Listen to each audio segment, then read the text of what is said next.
S, the tiger has returned என்று உணர்ச்சி வேகத்தில் விக்ரமன் அவனை கட்டி அணைத்துக் கொள்ள சர்வாவின் உலகம் ஒரே நாளில் தலைகீழாய் மாறியிருந்தது. போட்டோவில் சிரித்தபடி இருந்த தன் அப்பாவையே பார்த்தபடி கண் கலங்கி நின்றான். தன் நிலையை எண்ணிப் பார்த்தான்.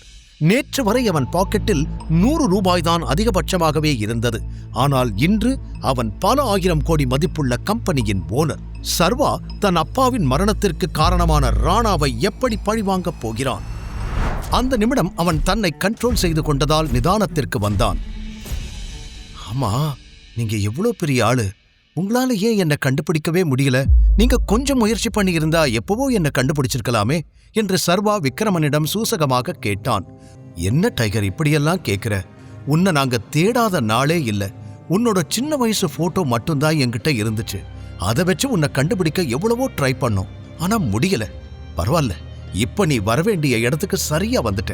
நீ உயிரோட இருக்கேன்னு தெரிஞ்சா சூர்யாவும் மத்த டீம் மெம்பர்ஸும் ரொம்ப சந்தோஷப்படுவாங்க என்று விக்ரமன் ஆசையோடு கூற, சூர்யாவின் பெயரை கேட்டதும் சர்வாவின் முகம் இறுகி போனது. ராணா என் அப்பாவை கொன்னாங்கிறது இவங்க யாருக்குமே தெரியாது போல. அதனாலதான் அவர் பையன் சூர்யாவை தலைவனாய் இருக்க விட்டுருக்காங்க. இதை இன்னும் டீடைலா தெரிஞ்சுக்கணுமே என்று யோசனை செய்தான் சர்வா. அப்போது அவன் முன்னால் அந்த செக்கை நீட்டினார் விக்ரமன். அதில் 50 கோடி என்று எழுதப்பட்டிருந்தது. சர்வா அதிர்ச்சியோடு அவரை பார்க்க, இதை இப்போதைக்கு வச்சுக்கோ டைகர், நீ மறுபடியும் தலைவனா மாறுற வரைக்கும் இது உன்னோட செலவுக்கு யூஸ்ஃபுல்லா இருக்கும் என்று சொல்லி அதை அவன் கைகளில் தர, சர்வா பதிலேதும் கூறாமல் அதை வாங்கி தனது பாக்கெட்டில் வைத்துக் கொண்டான். நிமிடங்களில் தலைகீழாய் மாறிப்போன தனது வாழ்க்கையை அவனாலேயே நம்ப முடியவில்லை. அப்புறம் டைகர், ஒரு முக்கியமான விஷயம், நீ ஹவுஸ் ஆஃப் டைகர்ஸ்க்கு பாஸ் ஆகிற வரைக்கும் உன்னோட ஒரிஜினல் ஐடென்டிட்டி யாருக்குமே தெரிய வேண்டாம். நீ இப்ப எப்படி இருக்கியோ அதே மாதிரியே மெயின்டைன் பண்ணு. நேரம் வரும்போது எல்லாருக்கும் சொல்லலாம் என்று இறுதியாக அவர் கூற, சர்வா சரி என்று தலையாட்டினான். வெளியில் பலர் பல யோசனைகளுடன் இருக்க, வேதிகாதான் இவனை எதுக்காக அங்கிள் கூட்டிட்டு போனாரு, இவனுக்கும் அவருக்கும் என்ன சம்பந்தம் என்று சந்தேகத்தோடு நின்று கொண்டிருந்தாள். அப்போது அவளிடம் வந்த ஆகாஷ், என்ன உன் கூட வந்தவனை பத்தி யோசிச்சுக்கிட்டு இருக்கியா? அவனை விக்ரமன் சார் உள்ள கூட்டிட்டு போய் நல்லா அடி வெளுத்துட்டு இருப்பாருன்னு நினைக்கிறேன் என்று கூறி முடிக்க, உடனே தீரஜும் தன் பங்கிற்கு, சரியா சொன்ன ஆகாஷ், அதுக்குதான் தகுதி தராதரம் தெரிஞ்சு பழகணும்னு சொல்றது. இப்ப பாரு, பாவம் அவன் அல்பாயுசுல சாக போறான் என்று நக்கலாக கூறினான். ஏற்கனவே குழப்பத்தில் இருந்த வேதிகாவிற்கு அவர்கள் பேச பேச பயம் இன்னும் அதிகமானது. இவர்கள் இவ்வாறு பேசிக்கொண்டிருக்கும் போது சர்வா மற்றும் விக்ரமன் இருவரும் கெத்தாக வெளியே வந்தனர். ஏதோ தப்பாயிருக்கே என்று தீரஜ் யோசனை செய்த நேரம், அட்டென்ஷன் எவ்ரிவான் என்று கூட்டத்தின் கவனத்தை தன் பக்கம் திருப்பினார் விக்ரமன். மீட் சர்வா, ஐ மீன் சர்வேஸ்வரன், என் ஃப்ரெண்டோட என உற்சாகமாய் ஆரம்பித்தவர் தடுமாறிவிட்டு, என்னோட எக்ஸ் டிரைவரோட ஒரே பையன், ரொம்ப ரொம்ப டேலண்டட் என அங்கிருந்த அனைவருக்கும் இன்ட்ரடியூஸ் செய்து வைத்தார். அதற்கு மேல் எந்த டீடைல்ஸும் சொல்லாதவர், எல்லாரும் பார்ட்டியை என்ஜாய் பண்ணுங்க என்று பார்ட்டியை கவனிக்க ஆரம்பித்தார். ஒரு டிரைவர் பையனுக்கு எதுக்கு இவ்ளோ இம்பார்ட்டன்ஸ், என்னவோ பெரிய ஆளை இன்ட்ரடியூஸ் பண்ற மாதிரி சொல்லிட்டு போறாரு என்று ஆகாஷ் கேட்க, தீரஜுக்கும் கூட அதே சந்தேகம் இருந்தது. உன்னை உள்ள கூட்டிட்டு போய் விக்ரமன் சார் என்ன பேசினாரு என்று கேட்டபடி அருகில் வந்தான் ஆகாஷ். அவனை நிமிர்ந்து பார்த்த சர்வா, உன்ன மாதிரி லூசு பையன் எவனாவது வந்து கேள்வி கேட்டா பதில் சொல்லாதேன்னு சொல்றதுக்காக தான் கூட்டிட்டு போனாரு என்று பட்டென கூறினான். அதில் கடுப்பாகிய ஆகாஷ், இந்த திமிருக்கு ஒன்னும் குறைச்சல் இல்ல, கண்டிப்பா ஒரு நாள் நீ அனுபவிப்படா என்று கூறிவிட்டு அங்கிருந்து நகர, சர்வா அதையெல்லாம் மதிக்கவே இல்லை. பார்ட்டி முடிந்து சர்வா வேதிகாவின் காரில் ஏறி, ஓகே ஃபர்ஸ்ட் ஏன் வீட்டுக்கு போங்க என்றான். உடனே வேதிகா, ஏய் தாத்தா உன்னை பார்ட்டிக்கு கூட்டிட்டு மட்டும்தான் வர சொன்னாரு, திரும்பிலாம் டிராப் பண்ண முடியாது. ஒரே நைட்ல என் வாழ்க்கையவே கெடுத்துட்டு இப்ப லாஜிக் பேசுறியா? முதல்ல நேத்து நைட் எப்படி என் ரூம்குள்ள வந்த அத சொல்லு என்று அவள் கோபத்தில் கேட்க, அதே கேள்விய நான் உன்கிட்ட கேட்கிறேன், நீதான் என்ன உன் ரூமுக்கு கூட்டிட்டு வந்தியா என்றான் சர்வா அவளை நேருக்கு நேர் பார்த்து.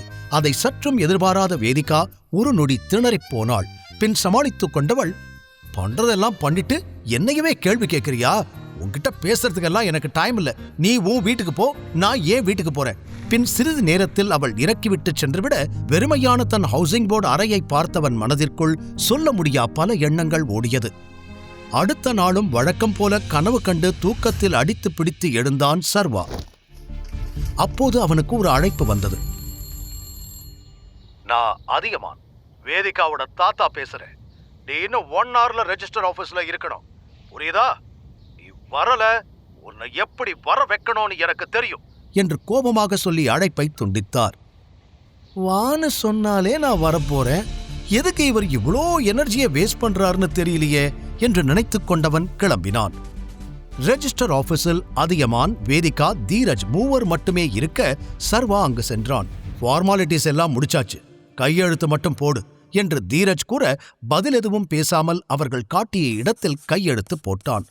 டாக்குமெண்ட்ஸை சரிபார்த்த ரெஜிஸ்டர், எல்லாம் ஓகே சார், இன்னும் 1 வீக்ல மேரேஜ் சர்டிபிகேட் ஆன்லைன்ல எடுத்துக்கலாம் என்று சொல்ல அங்கிருந்து வெளியே வந்த அதியமான், இன்னையிலிருந்து நீங்க 2 பேரும் லீகலா ஹஸ்பண்ட் அண்ட் ஒய்ஃப், இனிமேலாவது ஒழுக்கமா இருங்க என்று இருவரையும் பார்த்து சொன்னவர், சீக்கிரமா இவனை நம்ம வீட்டுக்கு கூட்டிட்டு வர வழிய பாரு, தீரஜ் போகலாம் என்று வேதிகாவிடம் சொல்லிவிட்டு தன் காரில் ஏறி சென்று விட்டார்.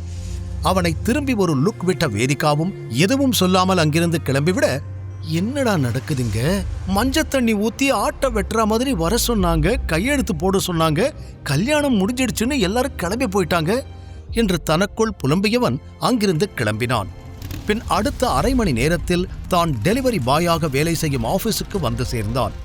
அவன் காரிடாரில் நடந்து கொண்டிருந்த நேரம், ஹலோ பிஸி டெலிவரி பாய் என்று பின்னாலிருந்து ஹரீஷ் கத்தும் சத்தம் கேட்டது. ஹரீஷும் அவனோடுதான் வேலை செய்கிறான். என்ன விஷயம்னு சொல்லு என்று பேச்சை கத்தரித்தான் சர்வா. பாஸ் உன்னை கூப்பிடுறாரு, நேத்து இன்ஃபார்ம் பண்ணாம வேலைக்கு லீவ் போட்டுட்ட, அப்புறம் இன்னைக்கும் லேட்டு என்று சொல்ல தன் பாஸின் கேபினுக்கு சென்ற சர்வா, குட் மார்னிங் சார் என்று சொல்ல, இந்த ஒண்ணுதான் குறைச்சல், நேத்து எதுக்கு லீவ் போட்ட என்று கத்த, சார் மாசத்துக்கு ஒரு தடவை கேஷுவல் லீவ் எடுக்கலாம் இல்ல என்றான் சர்வா நியாயமாகவே. வாய மூடு, இது என்ன உன் அப்பனோட கம்பெனியா என்றவர் எகிற, சர்வா அவரை தீயாய் பார்த்தான். என்ன முறைக்கிற, இப்பவே இடத்த காலி பண்ணு, இனிமே உனக்கு இங்க வேலை கிடையாது என்று சொல்ல, எப்படியும் தனக்கு இந்த நிலைமை வரும் என்றவன் ஏற்கனவே யூகித்து வைத்திருந்தான். ஆகாஷுக்கு அவனுடைய பாஸை நன்றாகவே தெரியும், அதனால்தான் தன் வேலை போகிறது என்று புரிந்து கொண்டவன், சரி நான் போறேன், ஆனா அதுக்கு முன்னாடி இந்த மாசம் நான் பார்த்த வேலைக்கான சம்பளத்தை கொடுங்க என்று கேட்க அவன் பாஸ் மேலும் கோபமாகி, அப்படியா, அப்ப கொஞ்ச நேரம் பொறு, உன் சம்பளத்தை இப்பவே கொடுத்துடுறேன் என்று அழுத்தி கூறியவர் அங்கிருந்த பெல்லை தட்ட, அடுத்த நிமிடம் உள்ளுக்குள் தடிதடியாக 4 பவுன்சர்கள் வந்தார்கள். இவனை கழுத்த பிடிச்சு வெளியே தள்ளுங்க என்று கத்தினார். அடுத்த சில நொடிகளில் அங்கு ஒரு ஆக்ஷன் அதகளமே அரங்கேறியது. அவனது ஒவ்வொரு அடியிலும் அலறல் சத்தம் எதிரொலித்தது. கையிலிருந்த ரத்தத்தை உதறிய சர்வா, என்னோட சம்பளம் என நேராக பாஸிடம் கையை நீட்ட, அவரோ வேர்த்து போய் டிராயரில் வைத்திருந்த 25,000 ரூபாய் பணத்தை எடுத்து தர சர்வா வெடுக்கென்று புடுங்கிக் கொண்டான்.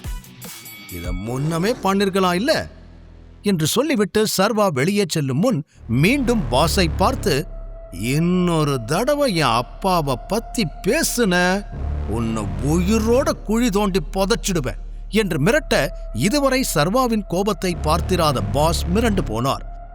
பின் சர்வா வெளியே வர திடீரென்று அவனுக்கு ஒரு அன்னோன் நம்பரிலிருந்து கால் வந்தது. ஹலோ, யாரு என்றவன் விசாரிக்க அந்த பக்கம் விக்ரமன் தான் பேசினார். டைகர், இன்னைக்கு ஒரு முக்கியமான ஆள்கிட்ட உன்னை நான் அறிமுகப்படுத்த போறேன். நம்ம மாஃபியா வேர்ல்டுல அவருக்குன்னு ஒரு பெரிய நேம் இருக்கு. உன்னோட அப்பா, நான், அவரெல்லாம் அந்த காலத்துல இருந்தே நல்ல பழக்கம். அவரோட பேரு கரிகாலன் என்று சொல்ல, சர்வாவோ கரிகாலனின் பெயரை கேட்டவுடன் தனி யோசனையில் நின்று விட்டான். சென்னையில் கரிகாலன் என்ற பெயரை கேட்டாலே பயத்தில் ஒரு மரியாதை வந்து தானாக ஒட்டிக்கொள்ளும். அந்த அளவிற்கு அவருக்கென்று ஒரு இமேஜ் அனைவர் மனதிலும் இருக்கிறது. எனவே அப்படிப்பட்ட பெரிய மனிதரை தான் சந்திக்கப் போகிறோம் என்று யோசித்த பொழுதே சர்வாவுக்கு பின்னந்தலை சிலிர்த்தது. இன்னொரு பக்கம் அதே கரிகாலனுக்குத்தான் வருங்காலத்தில் தான் லீடராகப் போகிறோம் என்ற எண்ணமே அவன் இரத்த ஓட்டத்தை அதிகமாக்கியது.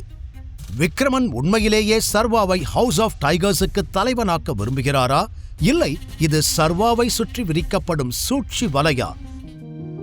முழு கதையையும் கேட்டு மகிழ பாக்கெட் FM ஆப்பை டவுன்லோட் செய்யுங்கள். லிங்க் டிஸ்கிரிப்ஷனில் கொடுக்கப்பட்டுள்ளது.